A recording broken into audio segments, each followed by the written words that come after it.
भाजपामध्ये इच्छुक उमेदवाराला एबी फॉर्म देण्यामध्ये किंवा इच्छुक उमेदवाराला नगरसेवकाची संधी देण्यामध्ये कुठेतरी राजकारण घडतं आणि राजकारण करत असताना निष्ठावंत कार्यकर्ता हा नाराज होताना दिसतो। ज्या पद्धतीनं हा भाजपाचा एक चेहरा समोर येतो त्याच पद्धतीनं दुसरा एक चेहरा की तो असा चेहरा की ज्या विचारधारेचा भाजप पक्ष म्हणून ओळखला जातो त्या विचारधारेला थोडीशी बगल देत एक समरसता, विचाराची समरसता म्हणा किंवा सामाजिक समरसता म्हणा, अशी समरसता जोपासताना आपल्याला दिसतोय। आपण नाव काय? वैदा बी इन्नू शेख ह्या महिला आहेत। सुरुवातीला प्रभाग क्रमांक 20 मध्येच त्याच प्रभागामध्ये अपक्ष होत्या, नंतर MIM कडे आल्या, MIM कडून राष्ट्रवादीकडूनचा प्रवास झाल्यानंतर त्या आज भाजपामध्ये आहेत। मुस्लिम उमेदवार म्हणून जेव्हा भाजपाकडे तुम्ही उमेदवारी मागणी अर्ज दाखल केला तेव्हा असं वाटलं नाही का की या पक्षाकडून आपल्याला उमेदवारी मिळणार नाही?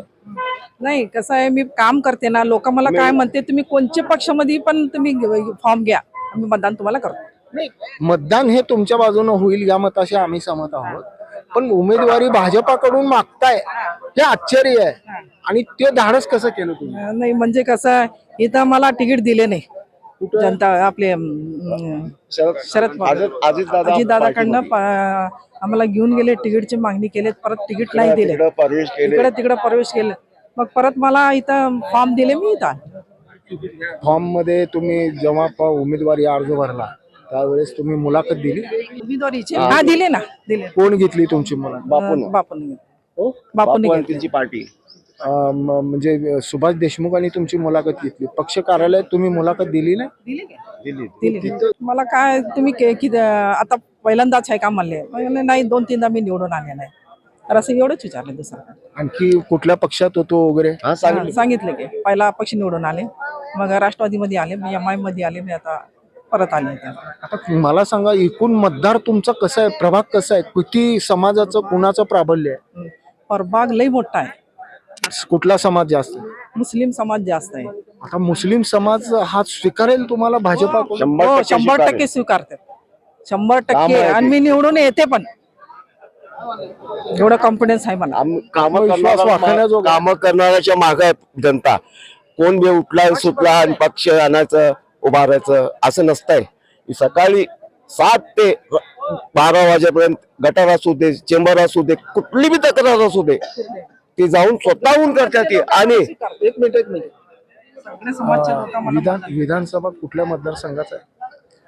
बापूच्या 251 शेवटी तुम्ही आभार व्यक्त कोणाचे कराल? तुम्हाला भाजपाकडून उमेदवारी मिळाली, बापूचा आभार मानतो। बापूचा भाजपाच्या वरिष्ठ नेत्यांनी हा सामाजिक समरसता जोपासत असताना एक मुस्लिम समाजाच्या महिलेला जो प्रभाग 20 आहे तो पूर्णपणे मुस्लिम बहुल आहे आणि त्या भागामध्ये ह्यांना उमेदवारी दिली आणि उमेदवारी दिल्यानंतरचा आनंद। आणि आता प्रश्न इतकाच उरतो की मुस्लिम समाजाचे मतदार ह्या भाजपाच्या उमेदवाराला स्वीकारणार का आणि तितक्याच मताधिक्याने त्यांना निवडून आणणार का? कौतुक इतकंच जाता जाता शेवटी की भाजपाच्या काही विचारधारेनं हा सामाजिक समरसता जोपासण्याचा जो प्रयत्न केला तो कौतुकास्पदच आहे। ब्रेन न्यूज करता यासिन शेखचा मी नितीन पाटील।